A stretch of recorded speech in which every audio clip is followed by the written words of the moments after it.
Our next talk is going to be by Moshe Shahar from CEVA. He is their Director of Systems Architecture, and he's going to be talking about evolution of object recognition in embedded systems. So while people are filing in here, I will make one other announcement, which is, so after this talk, we're going to have lunch. Lunch will be in the Exhibits Technology Showcase room, which is basically 2 rooms this way. And there are, in your registration packet, you should have gotten a series of evaluation forms. Please fill those out, and please do that as the day goes on so that what you're thinking about is fresh as you're filling it out. We use that feedback to figure out what we're going to do next year. We take it very, very seriously, so it means a lot to us. Moshe, if you'd come up and tell us about object recognition.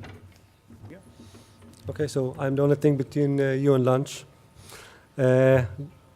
Good afternoon, everyone. My name is Moshe Shahar, and I am for the past 5 years, I've been the Vision Processor Project Manager within CEVA. So I'm going to share some of the implementation thoughts we had in the evolution of object recognition and feature extraction in embedded systems from CEVA's implementation viewpoint.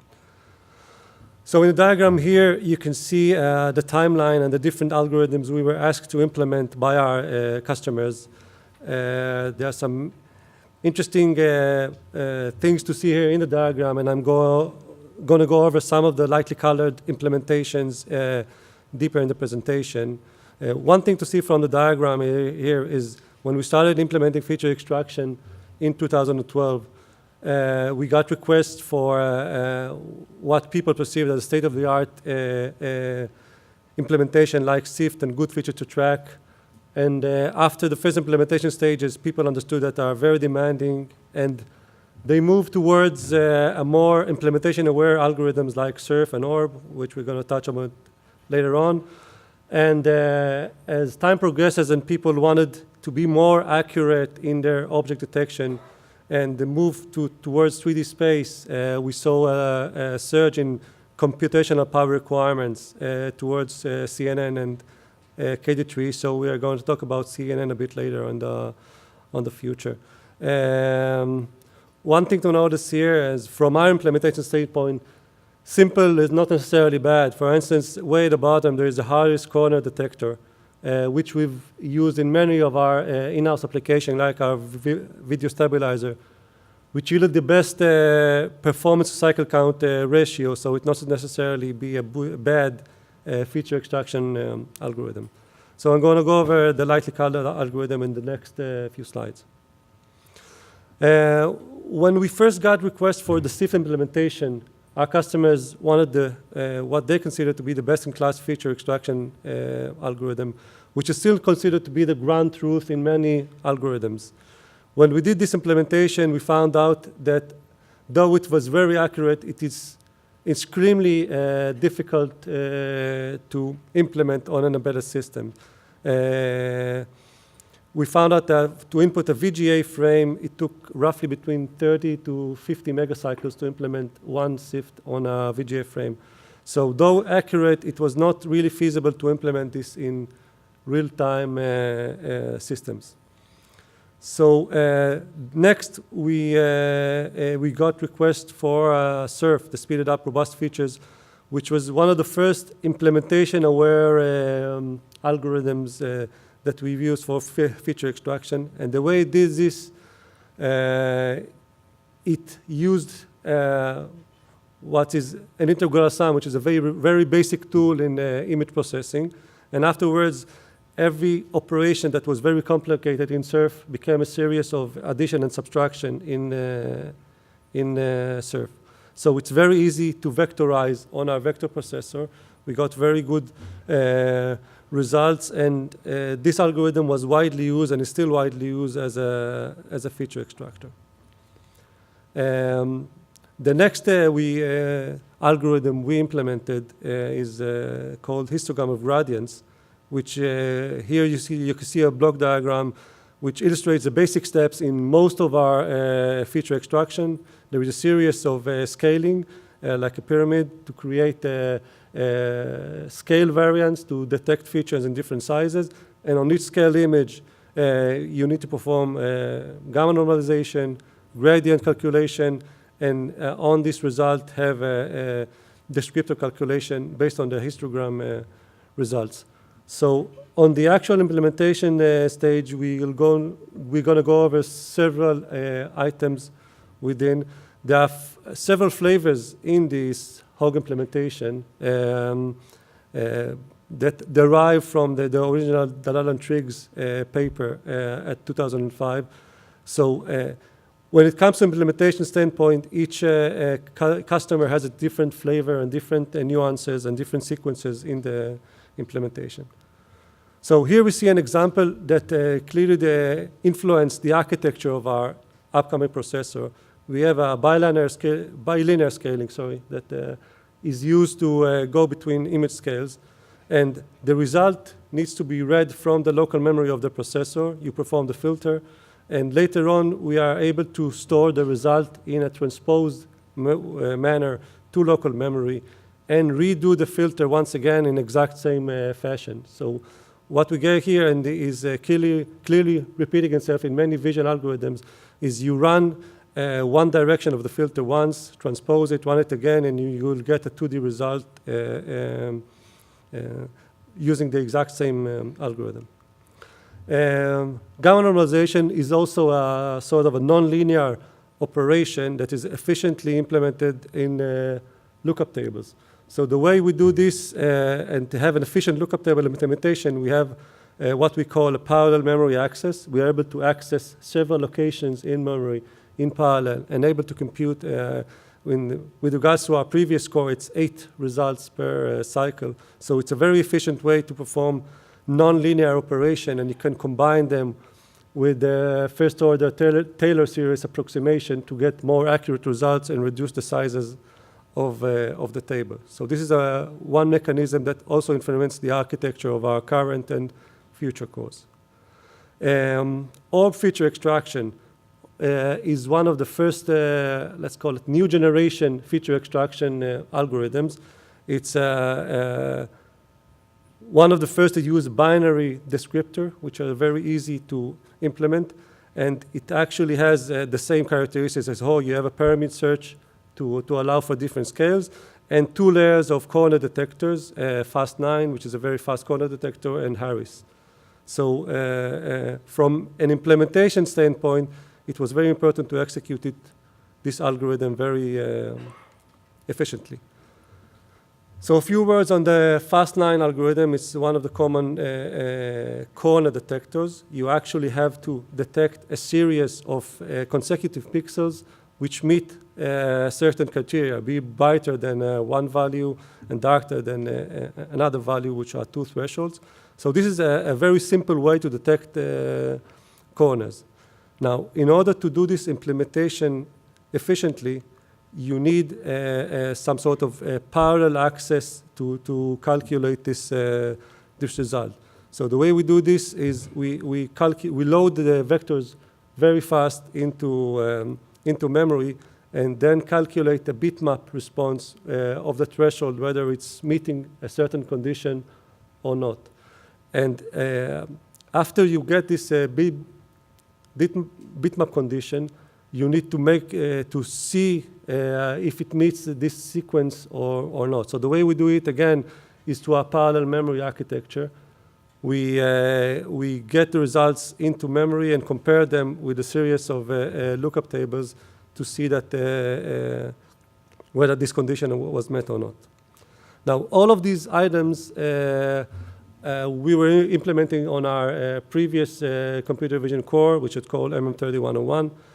And when we designed the new platform called XM4, we quickly understood during the architecture phase that just adding max to the core itself or increasing memory bandwidth would not be enough to meet the demands that we saw in the near-term future, like CNN.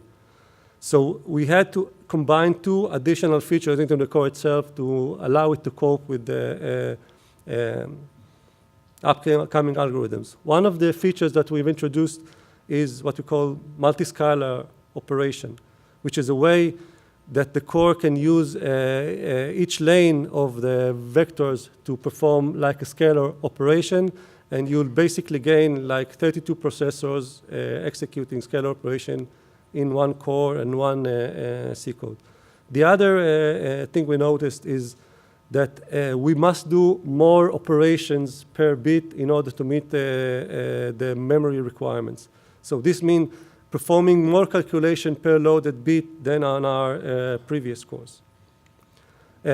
So here I'm going to elaborate a bit on one of the mechanisms we call a sliding window, which is the ability to process 2D data coming from the memory to the core itself. So if you have an input image here, and you have to perform a 2D filter, the next 2D filter would have a large overlap, data overlap between the previous image. So we had to find a way to reuse this data in order to save on memory bandwidth, and by saving memory bandwidth, we actually saved on power consumption of the core itself. So we've introduced a mechanism called the sliding window, in where we actually load different parts of the input vector to different location of our MAC units, of our multiply accumulate units in the processor. So here, for instance, if you want to feed a 16 MAC operation, instead of reading 512 bits from memory, we actually only read 176 bits. So that means power saving, and allowed us to crunch more computational power per memory bandwidth. Again, no talk about object detection is complete today without mentioning CNN. And on our upcoming core, the XM4, on all our evaluation session, there is almost no session without mentioning CNN as the primary benchmark tool in order to evaluate the processor's capability in handling those type of operation. So in the previous lectures, you saw what CNN meant. So I'm going to talk about a bit on the implementation complexities that CNN introduced into our core. So we see here a series of operation. It involves a convolution layer, that's the C in CNN. And subsampling, again, convolution, there's a series of these actions, followed by the end by a fully connected layer. So the first state of CNN is the convolution layer. You have to perform different types of convolutions, different sizes. That varies according to implementation. There's a lot of open source code out there for CNN implementation. So you have to execute a running convolution on the entire image, and that is actually a significant amount of calculation. From our findings, the convolution layer takes about between 70 to 90% of the computational power in CNN.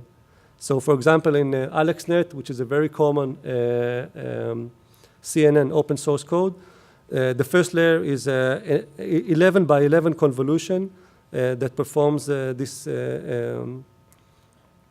result, and later fed back to the subsampling layer. So we had to do this convolution very efficiently in order to be able to meet the performance requirement of CNN. There is another layer that happens on the end of this convolution, which is a nonlinear operation. Each kernel uses a different nonlinear operation. In our case, in the AlexNet case, is a rectifier linear unit, which is basically a max operation. That is also included as part of the sliding window operation we had, with no additional computational cost.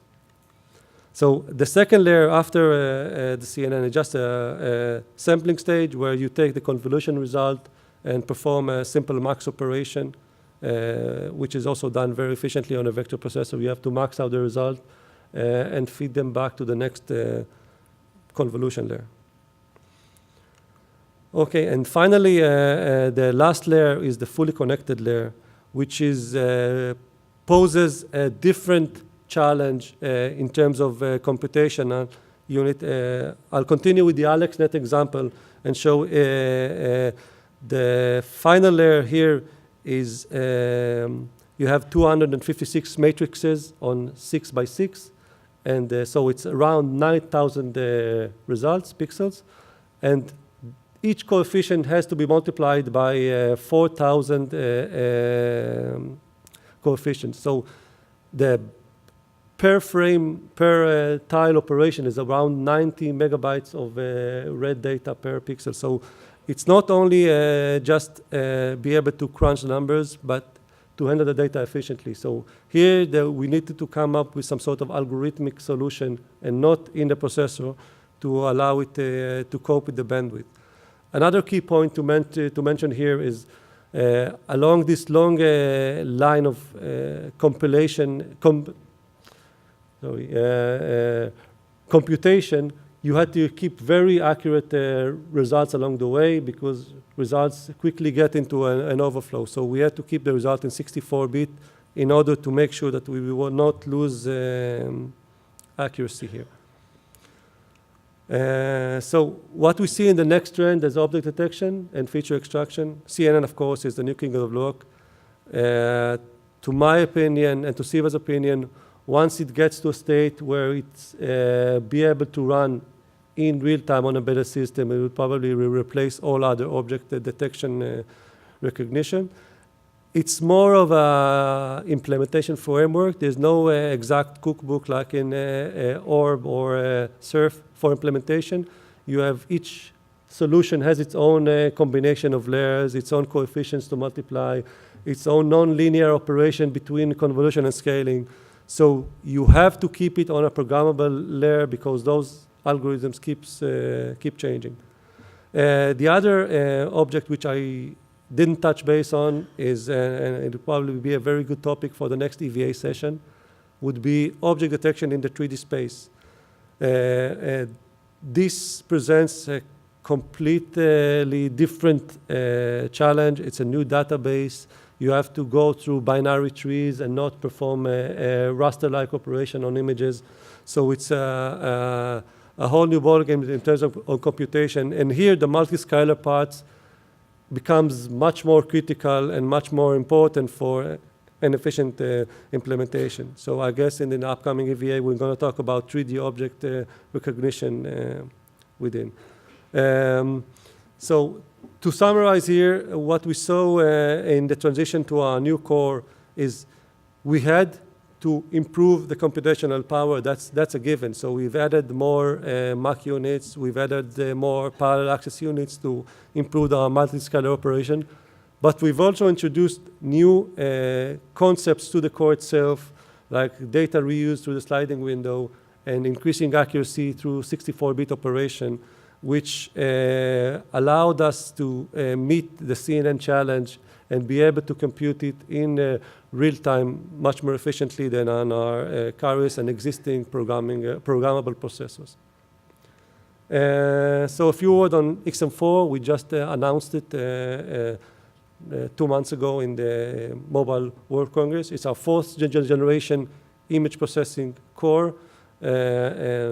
So it's a vector type processor. It combines fixed and floating point and can handle all the object detection and feature extraction challenges we see up ahead. So we're very excited to launch it. It's been a fruit of 2 years of architecture, combining our in-house very strong algorithmic team and architecture team. To my opinion, it's very important that the algorithmic team be a crucial part in defining the architecture because eventually they'll be the one that has to write code on this core itself. So thanks. Of course, if you want to hear more details, feel free to stop by our booth to see some cool real-time demos and talk about more details on our existing course. So thank you.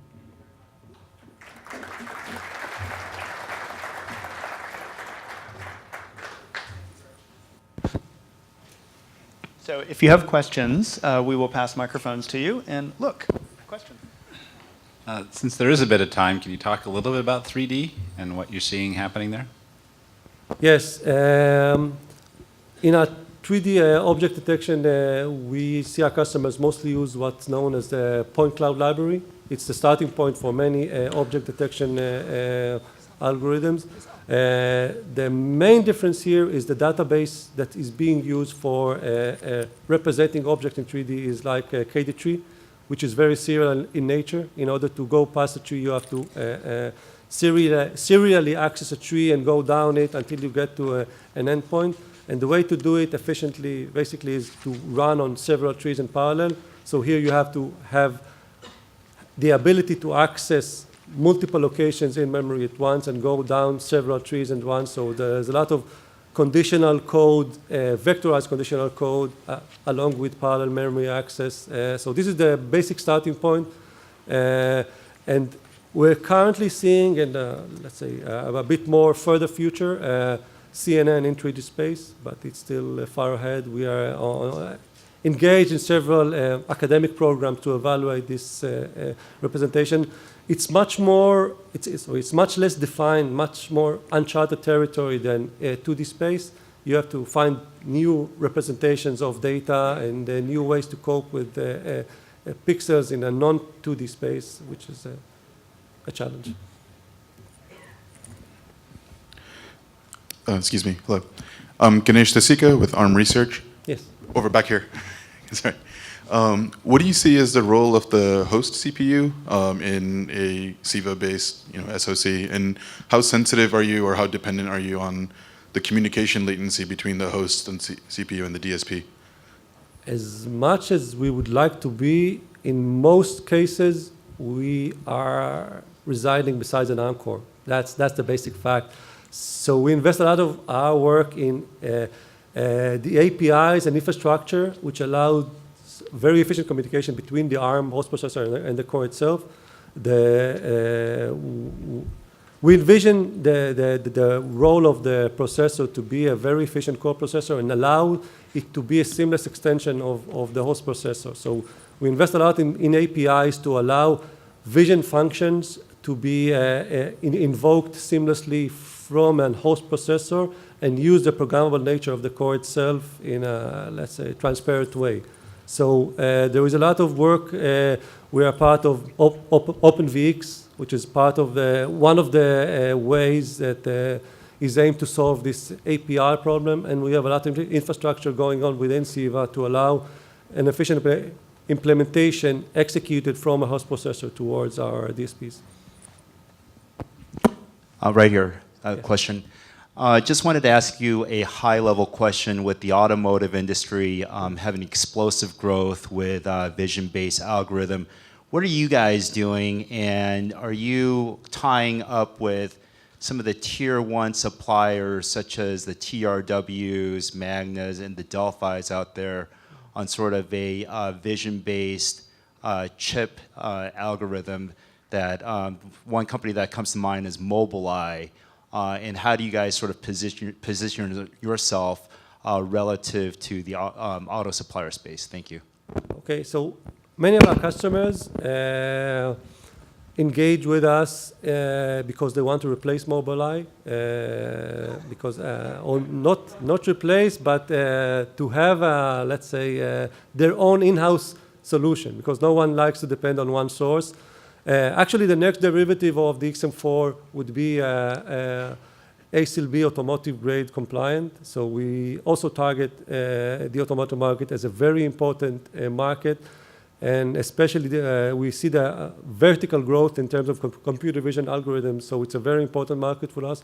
We work both with the tier ones and silicon vendor OEMs in order to offer this programmability option introduced into automotive industry, because that's especially critical because of the long time it takes for a silicon to go out to market. I mean, typically it's more than 3 or 4 years. So by the time you're out there, your algorithms are obsolete.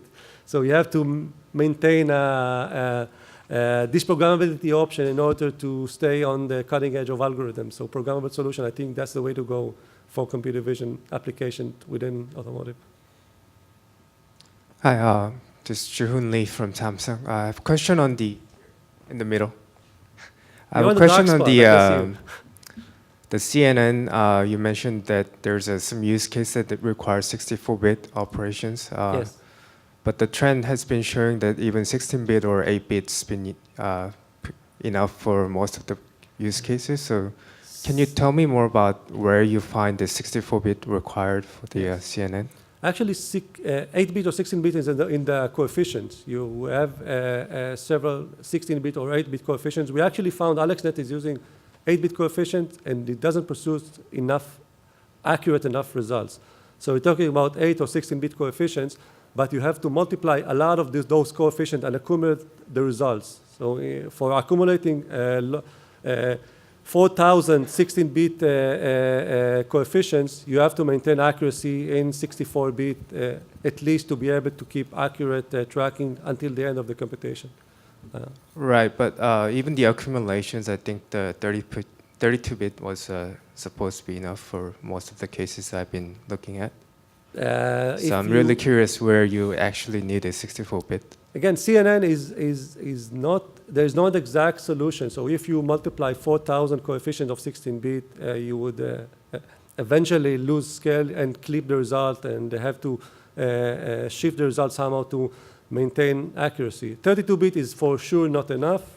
And the next step we got from our customers, they thought about 40-bit or something like that. And we found out through computation that if we're crossing the 32-bit boundary, 64-bit is the next logical thing and will allow us to maintain accuracy along the computation. And again, it's not something concrete. We actually provide the framework. We provide the fully connected layer, the convolutional layer, as building blocks, and our customers build on top of that and create their own neural networks using the building blocks we supply. I actually have probably a related question. So typically, like for instance, for vision systems, cameras collect images with 60 dB, 70 dB resolution, which is actually 12-bit maximum. Yes. You can have a high dynamic range, but overall, it's like signal-to-noise ratio is usually like 12 bits. So how these algorithms that you are talking about with 64 precision are affected by the noise? Because noise will equally well propagate through and dissolve all your high precision that you're talking about here, isn't it? Yes. What I didn't mention here is there's a lot of pre-processing going before CNN. So CNN, due to this computational complexity, works on relatively small patches on 200 by 200 pixels. So there's a lot of pre-processing going on to find the point of interest in the image to perform the CNN calculation on. So there is a lot of denoising, there is a lot of classical feature extraction algorithms, and after you perform this pre-processing, you're ready to feed it to the CNN network. Yeah, that's it. All right, well, thank you very much. It was a great talk. Thank you.